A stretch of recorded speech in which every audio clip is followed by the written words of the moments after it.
You've heard the expression 1 degree of separation or 2 degrees of separation, and you know, it's a great image because, you know, it means that we can imagine ourselves drawing close to somebody who drew close to a saint or somebody famous, you know, or a celebrity, you know. Everybody has memories and has, you know, experiences perhaps of being with someone who was well known or someone who made a big impact. And of course I was born after Padre Pio died. Padre Pio died on the 23rd of September 1968. I didn't come along until the 17th of October 1969. So from a Padre Pio point of view, I suppose you could say I was born and grew up in the afterglow. And I was, I guess, formed in the time when the cause for his canonization was really gathering steam and gathering speed. And, you know, I'll tell this story again, but I still remember, and I am still very honored to have attended both the beatification of Padre Pio in 1999 and the canonization of Padre Pio in 2002. We're in the 20th to the 21st anniversary of the canonization as we speak. But I was based in Cork in the Capuchin Friary in Rochestown for a few years in the early 2000s. I was the guardian down there. And one of the friars, one of the elderly friars assigned to the friary, although was living in a nursing home, he was quite elderly, was Father Peter. And Father Peter in his life was a scholar, was an academic, and was lately in his professional career in the 70s and 80s, professor of psychology in the university in Cork. But he had a nice story, an interesting story about how he met and spoke with and lived with for a while Padre Pio. And of course I was very curious when I met him, and often asked, when I used to visit him, often asked him to recall that story to me. And he would speak as if he was speaking normally about you or me or your mother or your neighbor. He spoke as normally as that about Padre Pio. So it struck me that, like, for him, Padre Pio was a Capuchin brother to the other brothers in the community. There was no evidence of anything sensational or anything miraculous.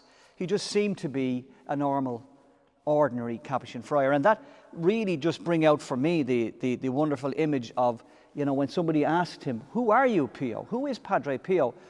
"I am just a poor friar who prays. That is all." And that, to me, when I hear Peter's story, reminded me of that saying of Padre Pio. So I used to visit Father Peter in the nursing home, and we'd spend some time and we'd chat.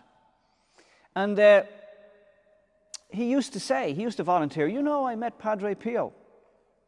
And I'd say, yeah, I remember one or two stories. "Have you any other stories for me?" I'd say. He said, "I was a student in Rome during the war years, and it was impossible for a lot of the international students to travel through Europe and to travel back home in the summer vacation.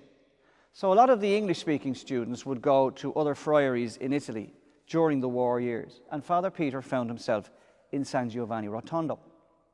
Now again, Padre Peter, as he was known, young Father Peter, the young doctoral student, would have spoken Italian and spoken Latin because he had studied theology and was studying philosophy. And, you know, in the summer vacation he was going to travel. And so, as I said, he ended up in San Giovanni Rotondo. And he ended up sitting beside, on many occasions, in the dining room, in the refectory, Padre Pio. And he noticed that Padre Pio used to enjoy to eat a little food, and there was a glass of wine there on the table. Of course, in Italy, of course, a glass of wine is as every day as a glass of water or a glass of minerals here in Ireland. And he often noticed that Padre Pio was late a lot of the time, because Padre Pio would find it difficult coming from the church with all the people wanting to meet him. So often he would be a little late, and he would have to ask the guardians forgiveness for being late into the refectory. And Peter would notice this. And Peter said, he didn't see Padre Pio in any sort of supernatural sense. What was he like? I said, what was he like?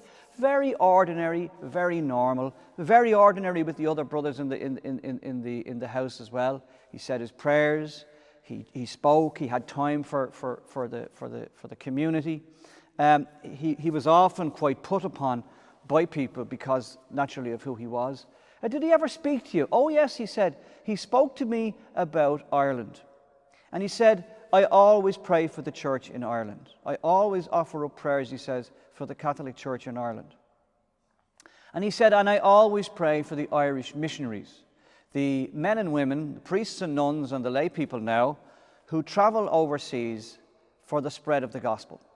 And I suppose I liked to hear that, because that's still something that the Irish, we do with great enthusiasm. The Irish do, in fact, and have done for generations. Maybe in the new time, our young people are travelling with the aid agencies, with the NGOs, with the charities to developing countries.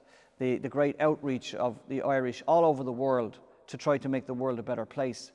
So it was lovely to hear Father Peter relating the story of how Padre Pio was interested in the Church of Ireland and had many spiritual children in Ireland, and had many spiritual children in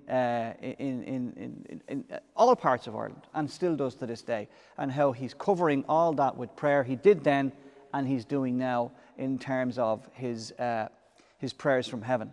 You know, he always said that he would never enter heaven until he secured all his spiritual children into the kingdom of heaven. I've absolutely no doubt that among the ranks of those spiritual children are the many, many Irish people who had a great devotion and have a great devotion to St. Pio.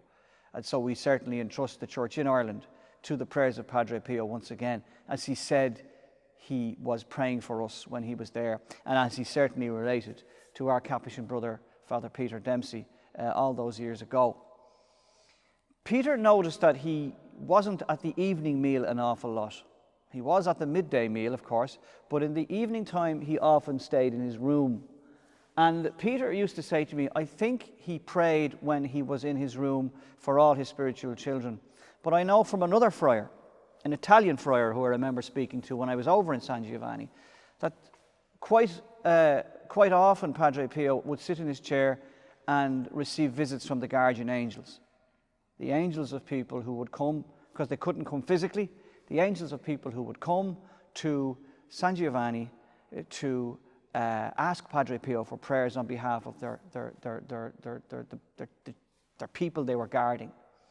So that is a lovely little, I suppose, final part of this little story, that Peter Dempsey, you know, was someone who encountered Padre Pio, didn't notice an awful lot of supernatural aspects, but heard heartfelt stories about how he was interested in the local churches, interested in praying for the churches, interested in praying for people who spread the gospel, and interested in how those people, his spiritual children, were being taken care of, especially by their guardian angels.